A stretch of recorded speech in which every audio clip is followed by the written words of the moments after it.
give you the view of what London. It's very cold this morning, but we can manage it because we've lived there for too long. So you gotta manage the weather. So it is winter now in London. The time, as I said, is just coming up almost 8:30 as we're out about again this morning. Moki Professor Adebanja Kitoye Moki Bubuwa SDM Moki Babawa Oloye Dr. Sunday Igbowo, the hero of our time. Moki Bagani Adams, Moki Awafeni Ferry. Thank you so much, Mr. Peter, and we appreciate those of you that have joined us. Oh, hey Biafra, we love the area was, but we don't want to be together in the same union called Nigeria. Welcome once again. We have just about less than 15 minutes to the broadcast. Mrs. Tokumbo Uluwai, good morning. Shout out to those of you that are currently watching and listening to us. As we say all the time, Mrs. Nike Bamishile Mukiyi, Mr. Kintola K. Money, good morning, Bishop Additional. Ebafi money pa Ruba LOC RBE banking. My king of nothing is worth trying. So Ebafi money pa Ruba Bugwenu Mofiso Timole 35 LOC RB banking. rbebanking.org. Ruba is a stable cryptocurrency empowering you to save and invest and spend securely. One day we will lose the value of more of our money in that shithole country naira. Yoruba Bekuta Moki ni India. Mr. Tunde watching from Anambra says, good morning, I'm watching from Anambra. Wow. I spoke to somebody in Abuja not too long ago as well. We love those of you in Nigeria, and we appreciate the dedication and the amount of money you have from outside Nigeria. Once again, a very good morning and welcome. We are streaming on multiple platforms as usual, and as you all know, you can remember to follow us on all those platforms so that when we go live, you know we are live. The weather is a little bit good this morning, but I'd like to appreciate all the Yoruba campaigners and those that are saying enough is enough. We've had enough of the contraction called Nigeria that was put together by the British government in 1914 for their own selfish interest. We are Yorubas before the British kept us together in this contraction, and we will go back to where it used to be. If not, there will be problem around the world. The British colonized Nigeria, put us in the slave trade. Slave trade. Our forefathers were used to develop the United Kingdom, and it is time that they repay back. Good morning, Mrs. Zion. Good morning, those of you that are joining us on the TikTok. The sun is coming out. That shows that is a strong energy as we go into the Friday. Mrs. Folashade Johnson, good morning. Good morning. Your connection is non-negotiable. I'm going to bring it back to my face because because the sun is actually reflecting, so you might not even see anything. So you're better off to even look at my face. This beautiful weather. So the sun is too much. Is reflected back, so it's better I bring it back to my face. When we go live, people want to know what we want to talk about. People want to see what is happening. There's a lot happening in Nigeria, as we all know at the time. Nigeria, if you love this, you can check the Omoluabi apparel where you can order yours as well. Yoruba Nation is not going back. I spoke to someone in Abuja, and one of our followers wants to from healthcare. Some people are opportune to work in company. I'm not going to mention the name of the organization of any embassy share. It's a top notch. It's a foreign company, and that means they have access to good healthcare. We have to use these because if not, I gotta put on my glasses so that I don't strain my eyes too much. Thank you so much for joining. My mom actually told me yesterday that sometimes I pronounce names incorrectly. So I gotta make sure that my Yoruba is very good. Mo fi pe Igbe Obaro. I hope I didn't massacre the name, mommy. As Mrs. Aposede. How do I look this morning? Do I look fresh? London boy. Baba Yoruba Nation. Me, I don't get job. That's the only job I have is talk about Yoruba Nation as a journalist, as an activist, as a father. Good morning to those of you. Science Lab Radio. Shout out to you. Ekaro, everyone. Mr. Kayode, good morning. Mr. Adioti, Ramoni, good morning. Mrs. Angela on TikTok, Okpaogun, Ajibola. Shout out to all the 774 local government. Are you sure we have democracy in Nigeria? I don't think so. I don't think we have a democracy because things haven't worked. Mrs. Grace Olushoto, it took some time before I remember that name is Olushoto. But the moment you grab the name, it's easy. You know, if you can't speak the Yoruba, some of us cannot write it. People like me, I can't write it. So I can't write it. So even living here after 25 years, Yoruba, it's a privilege. It's a big privilege. While some of us are saying that Nigeria has failed, our economy in Nigeria is still going to work. I don't know how, but one thing is we will not give up. You know, Moki Intawa in Australia, Moki Intawa in Japan, Moki Sami Japan, Dada, Moki Gbogbo àwọn tó wà ní Nigeria, ẹ kú rọ̀jú. I wish there's much we can do to help you, but there's nothing we can do because we're not the one running the government. Buhari bankrupted Nigeria. He's a sadist. But unfortunately, okay, Mr. Johnson, I can read and write Yoruba with intonation.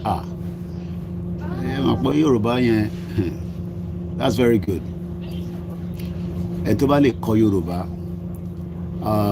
I was watching Taloma media content Wion, WION.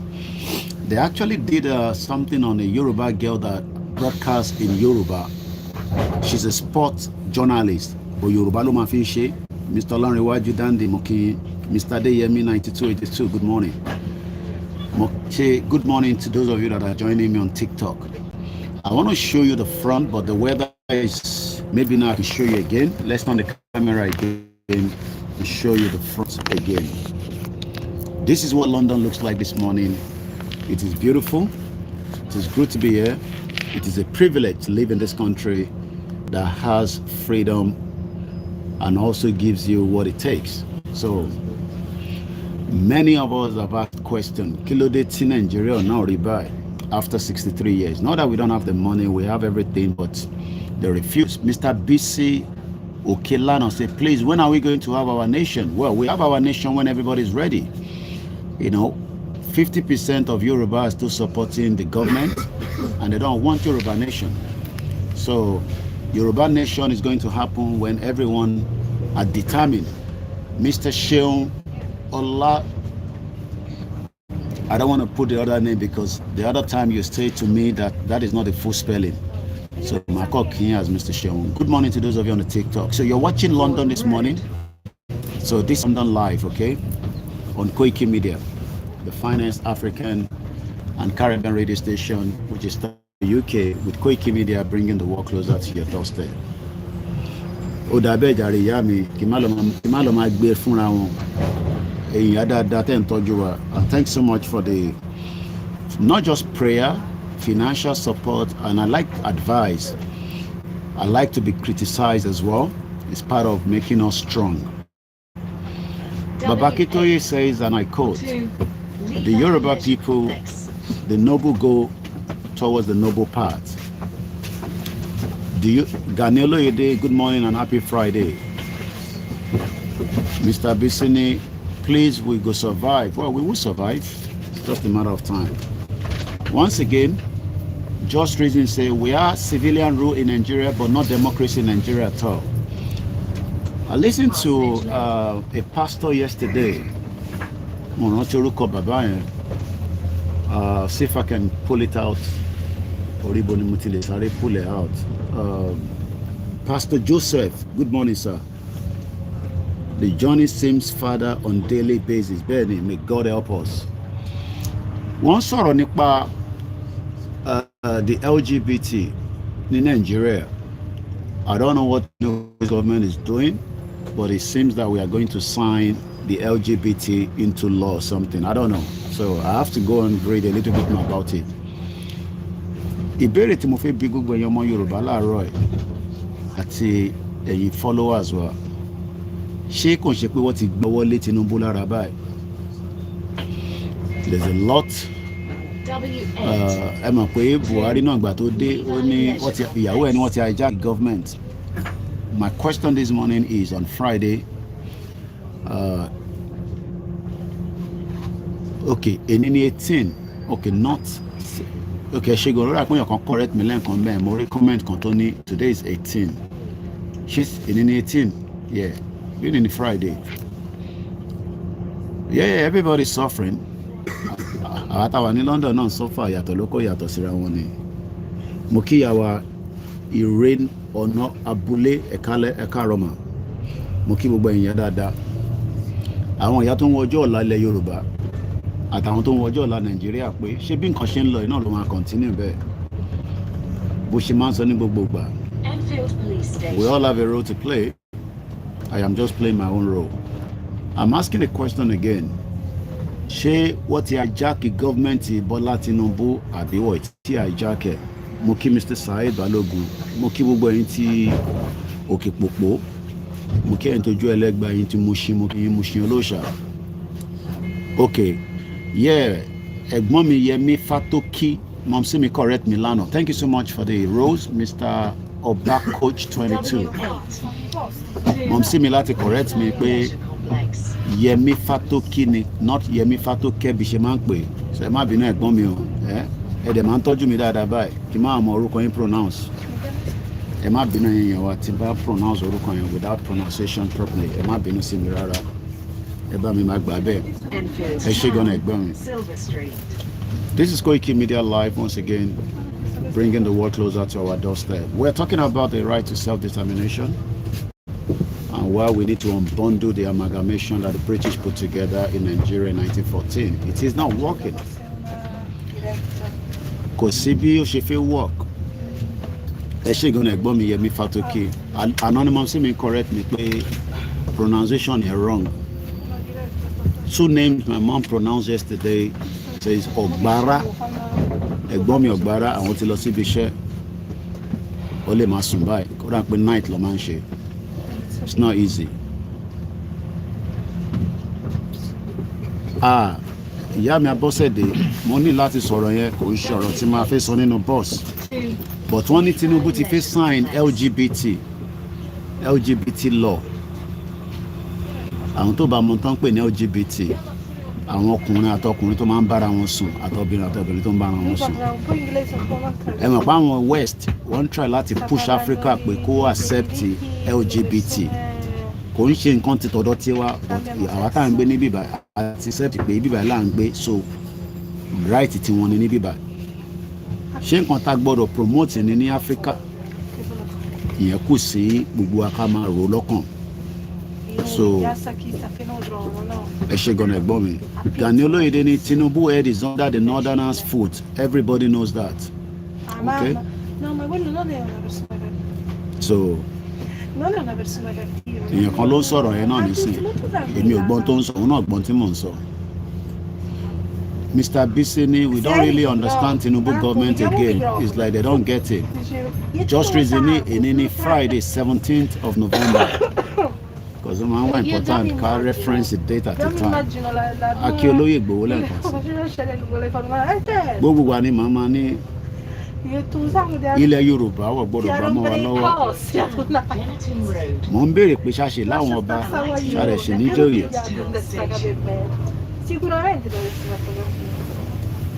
Once again, a very good morning and welcome to the live transmission. I'm asking again, Bishop Adeshinoni, they have helped Tinubu to sit in Abuja. Now he must do their bad deed. Ọ̀rọ̀ yẹn ní agbára díẹ̀. Ọmọlúwàbí ọmọ Yorùbá mo kí Omeyo, mo kí Ajagun, mo kí Comrade Ṣọlá kò gbọdọ̀ kú. mo kí gbogbo ẹ̀yin tẹ́ wà ní Àlímọ̀ṣọ́, Ìgbòho Òòṣà, Ọ̀rúnmìlà number 2. You okay? Mo kí gbogbo alẹ́ nǹkan sí Jagaban. Kí ló ń ṣẹlẹ̀ sí Jagaban báyìí? Ó dà pé Tinubu ti dé Àbújá padà láti Guinea-Bissau, ó lọ sí Saudi Arabia. Èmi náà ń béèrè lọ́wọ́ gbogbo ọmọ Yorùbá pé has Tinubu's government been hijacked? That's the question this morning. Mo kẹ́yìn tí a wà lórí TikTok. Ẹ rí i pé gbogbo títì yẹn kò ń ṣe pé ó fẹ́ kan lọ títì. It's just about the maintenance. It's about the àwọn bus tá à ń gùn yìí wait láti lè travel lórí road because road yẹn gbọ́dọ̀ dúró dáadáa, kò ń ṣe àwọn títì tó ń ṣe Nàìjíríà. After a few days, after a few weeks, ó máa bẹ̀rẹ̀ sí collapse. UK tẹ́ ń wò yìí ó ti pẹ́ gan. It's a very old country but maintenance àwọn ọ̀dẹ̀ ní maintenance structure. Àfikọ́ máa parọ́ fún yín. Fáyẹmí ò rí airport ṣe tó fi kúrò lẹ́kìtì, àfikọ́ máa kọ̀wé ìranù. Ó náà ń Dr. Fáyẹmí.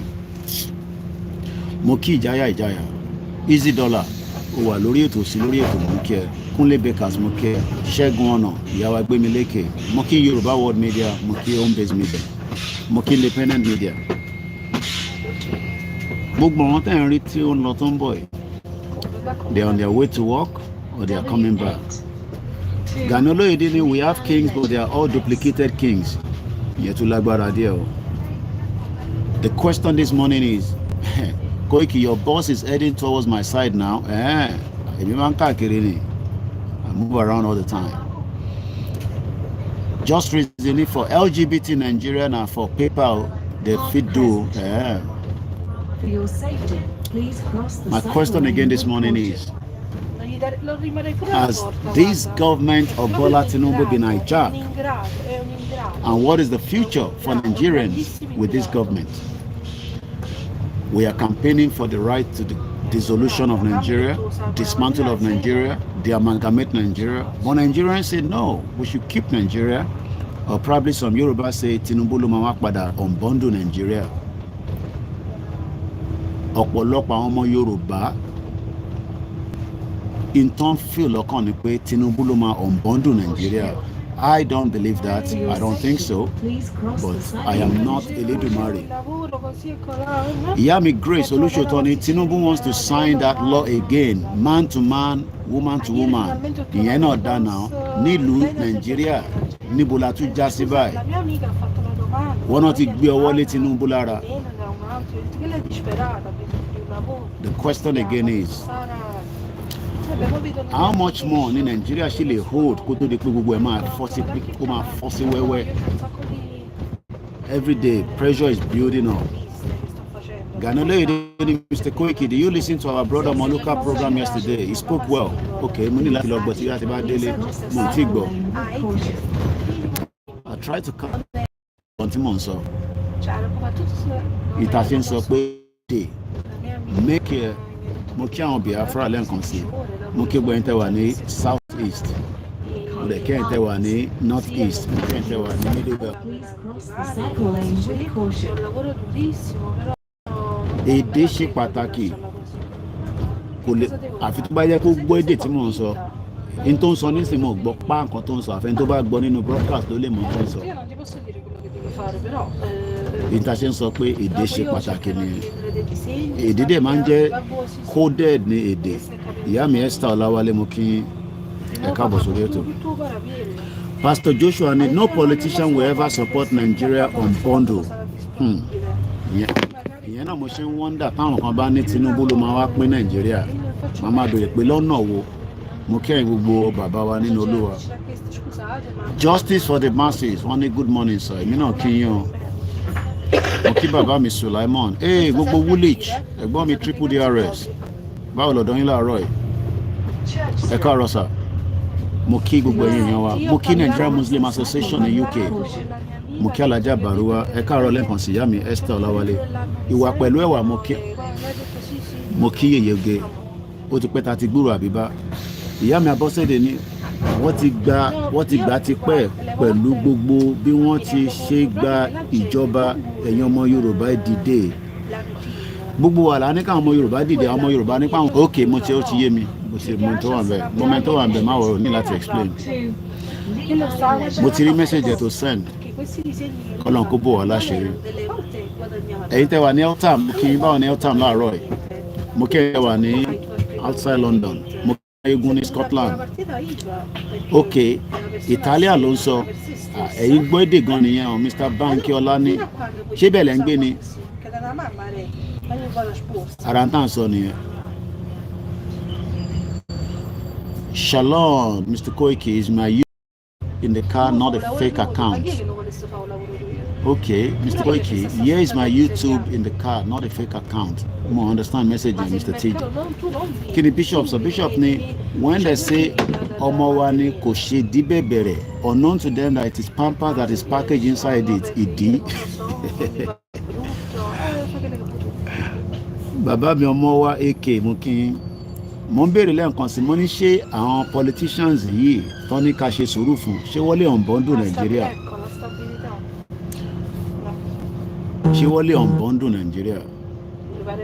I need 774 local government none of them seems to be working àmọ́ impact wọn mo kí gbogbo ẹni tẹ́ wà ní Ìdíròkò mo kí ẹni tẹ́ wà ní Benin Republic mo kí bàbá kí tó yẹ lẹ́ẹ̀kan sí mo kí gbogbo ọmọ Yorùbá nílé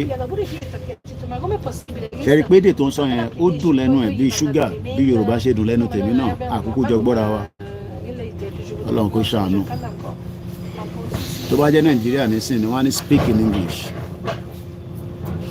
mo kí ẹ lẹ́ẹ̀kan sí Gani Olóyèdè Aláwù bàbá mo kí ẹ mo kí Ìbà Gani Adams lóògùn ọ̀fẹ́ o.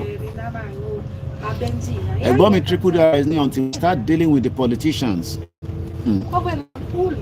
Wọ́n ń pa àwọn èèyàn àrí local government chairman kó jáde àrí councillor kó jáde irú ayé wò la wá báyìí torí Elédùmarè ayé dáadáa màdàlá wá kẹ̀ Ọlọ́run kó ṣàánú òrùn yẹn tó tútù pọ̀ bí a kì í dájú mi padà sí ẹ̀yìn òrùn yẹn wọlé ṣẹ́ṣin rí nǹkan kan ṣá kẹrẹ́ mi ò rí nǹkan kan níwájú ogbẹ̀ lóró òrùn yẹn ti wọlé sí gbogbo ẹjẹ́ tún gbójú mi wọlé lẹ́ẹ̀kan sí ra mi fẹ́ parí program yẹn pé boss program wa just briefly ni tàbá wa tún délé àtún continue mo kẹ́yìn tẹ́ wà ní Luton mo kí wà láti ẹbí wa nìyẹn tẹ́ bá ti gbúrò mi ní London after 72 hours ẹ tọ́ wà látàlọ́ aṣọ bí tí mo wà fún yín mo kí àwọn ìyàwó mi mo kí gbogbo yẹn accountant tẹ́ wà nílùú yìí very hard in Nigeria right now.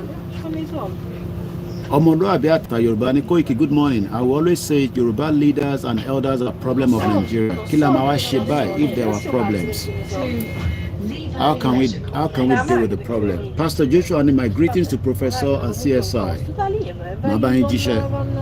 Èmi àti olóyè sọ̀rọ̀ lánàá. Olóyè sẹ́ni kankan sí mi kàn ṣe fún public consumption. Privilege ni. Tí bá sọ pé mò ń rí olóyè bá sọ̀rọ̀ is a privilege. Kódà bó fẹ́ lómi ṣe spokesman ẹ̀ ó sì ní loyalty mi forever ni. Torí mò ń bá ẹ̀gbọ́n kan sọ̀rọ̀ l'Àbújá láàárọ̀ ẹ̀gbọ́n yẹn iṣẹ́ tó ń ṣe driver lásán ni wọ́n but iṣẹ́ tó ń ṣe mọ̀ ní sọ company tó ń bá ṣiṣẹ́. Wọ́n wá ní Mr. Koiki wọ́n ní tó bá ṣe pé company yẹn ló fáwọn ní access sí hospital wọ́n lè máa wò mí báyìí nísìnyí. Wọ́n náà máa ń pity àwọn tí wọ́n ní access sí hospital. Medical rather. He works with a foreign company in Nigeria. Not even a foreign company, an embassy. But mo ní dárúkọ embassy yẹn. But I'm sure some of you can guess those embassy. So embassy yẹn fún wọn ní access to free medical. I'm sure some of you know that if you work with some embassy in Nigeria. As a driver, one driver làwọn. I spoke to him because he sent me a message. He always like what I do. Mo wá pè wọ́n. Sometimes I make random calls. Mo wá ní mo kàn ní kí wọ́n ní. We spoke for 15, no, kò tó 15. Màá parọ́. We spoke for about 5 minutes. Wọ́n wá ní àwọn táwọn jẹ́ driver working with that embassy ló ń bá ṣiṣẹ́. He has access to free medical. Wọ́n ní kódà táwọn bá lọ sí hospital yẹn wọ́n allow wọn káwọn sùn sí hotel torí security Nigeria. Ẹ mọ̀ pé àwọn ìlú kan embassy wọn ṣeré pẹ̀lú àwọn staff wọn regardless of whether you are a driver you are a cleaner. Mo ní policy ni just reason ní papawa Iba Gani Adams dàbí wípé wọ́n kò ń ṣe just reason Yorùbá yìí ti pọ̀ jù mọ́ dẹ̀ ń try láti kà Papa Iba Gani Adams dàbí wípé wọ́n kò ń ṣe náwó kakiri ìjẹ́rí dàbí ènìyàn irú láàárọ̀ kùtùkùtù jàre àárọ̀ Friday kí wọ́n máa lọ gé rẹ̀ láwọn wáyé bàbá Èkìtì nísìnyí láti kan tó máa kà tó bá jẹ́ ọmọ lúkà ní á ti kà kíákíá àwọn gbọ́ Yorùbá dáadáa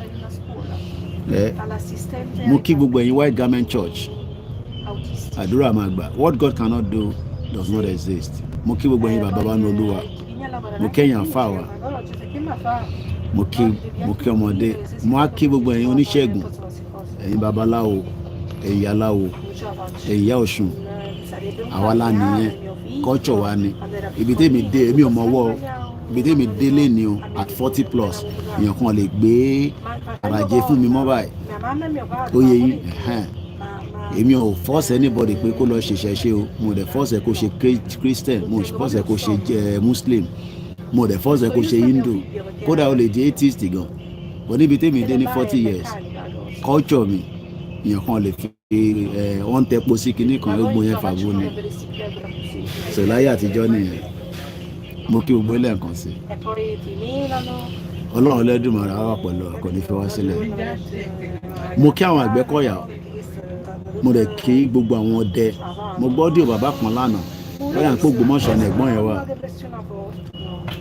problem ti máa ń wọ́ndà ni pé tẹ bá ń feel pé àwa Yorùbá nation lágbọ́dọ̀ sponsor security what about the governors Sanwó-Olú ṣe kúrò ní London ni o he spent few days in London káàkiri bí ẹ̀ṣọ́ níwòlé náà ó rí Queen consort Camilla ó ya picture papapapapapa ó dà ń pè ní Westminster gbogbo yẹn kàràjé ni èèyàn bá òyìnbó ya picture kò yàn ọjà wa lójúmọ́ nísìn tí bá fi bá òyìnbó ya picture nísìn máa ní can I take a selfie máa post ẹ̀ sórí social media ẹ tẹ̀ ní sùúrù bàbá wèrè tó náà lọ sí United Nations yẹn àgbúrò ẹ̀ mọ́kẹ́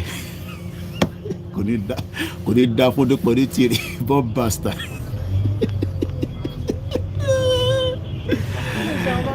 bàbá Fálétí àbí kí ló pe dẹ̀ tó náà lọ sí United Nations àmọ́ àgbúrò ẹ̀ mọ́ lẹ́nujọ́ mẹ́ta ẹnu ẹ̀ ti wọ́ wò àwọn èèyàn wọn tó ń pè ní gọ́ọ̀mẹ̀ntì wọ́n sọ gọ́ọ̀mẹ̀ntì di gúgúrú àtẹ̀pà bàbá mi Adéwòsì Owólabí mo kí i Gani Olóyèdè ni we are getting closer to what I'm praying for Yorùbá nation must come kò sọ́gbọ́n ẹ̀ just read ever and translate ìtẹ̀kọ́ ẹ̀ ní English o ẹ ti gé mi jẹ láwọn lé láàárọ̀ yìí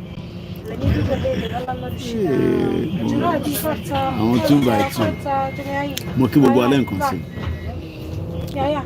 15 million Nigerian children are out of school wọn náà máa wipe her out tí bá délé mo náà nǹkan kan tó mo fẹ́ sọ náà lórí àpò wà lórí system ẹ support media wa media is very very important kò ń ṣe media mi nìkan but ẹ support gbogbo media adẹ̀dúpẹ́ fẹ́yìn tẹ̀ ń fún wa nothing is small mo kí ẹ̀gbọ́n mi Jack Olúṣọlá mo kí ẹ̀yin tẹ́ wà ní Island mo wá kí àwọn tó yẹ pé wọ́n ṣe Yorùbá nation but they're fighting for humanity in their own capacity mo kí things are very hard things are hard abroad but there's still opportunity àfi tó bá lazy tó bá ti lazy you know so a máa mú ètò ìwá sílẹ̀ tí bá délé lọ́wọ́ train àtúbẹ̀rẹ̀ again mo kí wa lẹ́ǹkan sí o àwọn onílẹ̀wọ̀ ní fi wá sílẹ̀ mo kẹ́yìn ti France ọmọlúwàbí ni it is violent protest that can solve the issue ẹ má yẹ kí mi sọ yẹn ẹ má pété mi bá sọ yẹn nísìnyí ìyẹn làwọn tó máa blog ẹ máa blog ìyá mi dẹ̀ ti ní mọ̀ nídìí gbogbo yẹn mọ́ yín ti Turkey Don Empire báwo ni Turkey láàárọ̀ ẹ̀ ẹ̀yin wà 3 hours ahead of us inflation yín ó bad gan but wọ́n ṣì ń jẹun lẹ́ẹ̀mẹ́ta mo kí ẹ Mr. Saheed láti Turkey màá wá kí láìpẹ́ ìlágbára Ọlọ́run bíi next year ó kù díẹ̀ màá wá kí ní Turkey ẹ wá máa ṣe jẹ́jẹ́ níbẹ̀ Ọlọ́run bá ń dúró tì í ẹ̀yin tẹ́ wà nílé mọ táwọn èèyàn face when it comes to immigration àwọn tó wà ní Turkey wọ́n rí ní ìwé fún wọn mo ṣeré àwa wá ní ilẹ̀ alómi alórùn àní gbogbo ẹ̀ àwa ń sá káàkiri bí ẹṣin oníwòlé mọ̀ ṣé mọ̀ pé Bangladesh àwọn ni wọ́n ṣe garment tó pọ̀jù ní gbogbo àgbáyé. America spend $11 billion every year from Bangladesh. Nigeria ò ń ṣe country. Ẹ bá dé Turkey láàárọ̀ kò wá sí nǹkan kì í ṣe. Ẹ bá ra Versace wá bá yín ṣe. Ẹ bá fẹ́ ra Nike wọ́n ti ju kílò dálẹ̀ lọ. Ẹ dẹ̀ mọ̀ reason why because òṣèjàre Don Perry fún mi lówó lórí TikTok, thanks so much. Mo ní Amel Atatürk ó reform Turkey òun ní gbádùn tí àwọn ará Nàìjíríà tó wà ní Turkey ṣe ń gbádùn ó reform ẹ̀ ó sọ di circular.